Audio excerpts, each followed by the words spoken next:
Hello student, আজকে আমি জীবন বিজ্ঞান প্রশ্ন বিচিত্রার 355 এবং 356 পেজ সমাধান করব। চলো শুরু করা যাক।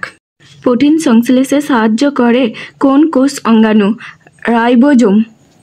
মানুষের দেহে কোন অঙ্গে আরে বেশি ধ্বংস হয়? পিলহা। আমার দেহ নরম ও অখণ্ডিত, আমার দেহে মান্টল পর্দা থাকে। আমি কে বলো? মোলাস্কা। আমার কোষগুলি ঘন সন্নিবিষ্ট হওয়ায় কোষান্তর স্থান থাকে না এবং আমার কোষগুলি বিভাজনক্ষম। আমি কোন ধরনের কলা? স্ক্লেরেনকাইমা। রাইজোবিয়াম ও মটর গাছের সহাবস্থানকে কী নামে অভিহিত করা হয়? মিথজীবিতা। পৌষ্টিক নালীর মুখবিবরের পরের অংশ কোনটি? গলবিল। স্ত্রী এডিস মশা দ্বারা বাহিত রোগ কোনটি? ডেঙ্গি। কোন কোষীয় শোষণ পদ্ধতির ফলে সৃষ্ট একটি পদার্থ হলো দই? ল্যাকটিক অ্যাসিড সন্ধান। প্রদত্ত কোন প্রাণীটি বহিঃপরজীবী হিসাবে পোষকের দেহে থাকে? উকুন। শুষ্ক বহিঃত্বকীয় আঁশ দিয়ে ঢাকা দেহ, এটি কোন গোষ্ঠীর প্রাণীর বৈশিষ্ট্য? সরীসৃপ। আমার আক্রমণে মানুষের টনসিল ফুলে গলা ব্যথা হয়, খাবার গিলতে কষ্ট হয়। আমি যে রোগ সৃষ্টি করি তার নাম বলো? টিটেনাস। রক্ত তঞ্চনে সাহায্য করে রক্তের কোন কোষ? অনুচক্রিকা। প্রদত্ত কোন জোটটি সঠিক? টিনোফোরা ক্লোরোব্লাস্ট কোষ। কোন স্বাধীনজীবী ব্যাকটেরিয়া নাইট্রোজেন স্থিতিকরণে সাহায্য করে?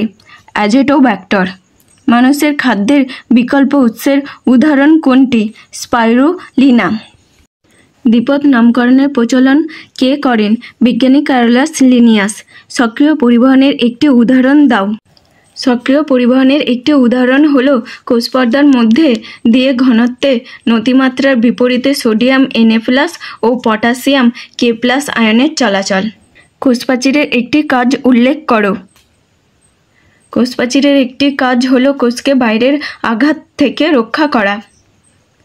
পরিপোষক চক্রে বিয়োজকের ভূমিকা উল্লেখ করো।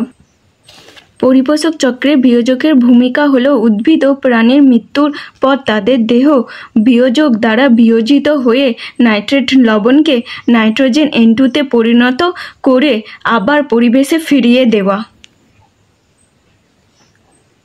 অস্থি ও রক্তে ক্যালসিয়ামের পরিমাণের সমতা রক্ষা করা কোন ভিটামিনের কাজ? Vitamin D.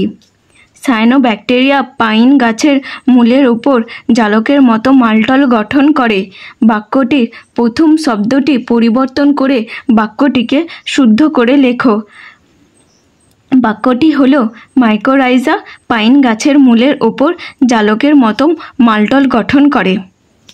লিপিড বিপাকের সঙ্গে সম্পর্কিত ধমনী গাত্রের একটি সমস্যার নাম উল্লেখ করো। অ্যাথেরোস্ক্লেরোসিস।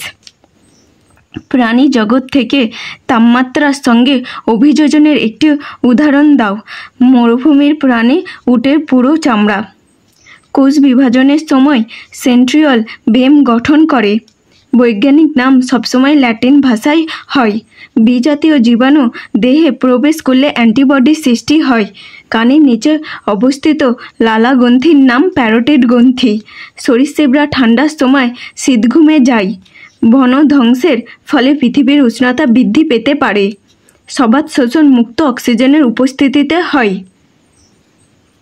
সক্রিয় পরিবহনে বাহক অণুর কোনো ভূমিকা থাকে না। মিথ্যা। বাহক অণুর ভূমিকা থাকে। ভ্যাকসিন কথাটি ল্যাটিন শব্দ ভ্যাকা থেকে এসেছে। সত্য। প্ল্যান্টি রাজ্যের সদস্যরা বিয়োজক হিসাবে কাজ করে। মিথ্যা, কারণ উৎপাদক হিসাবে কাজ করে।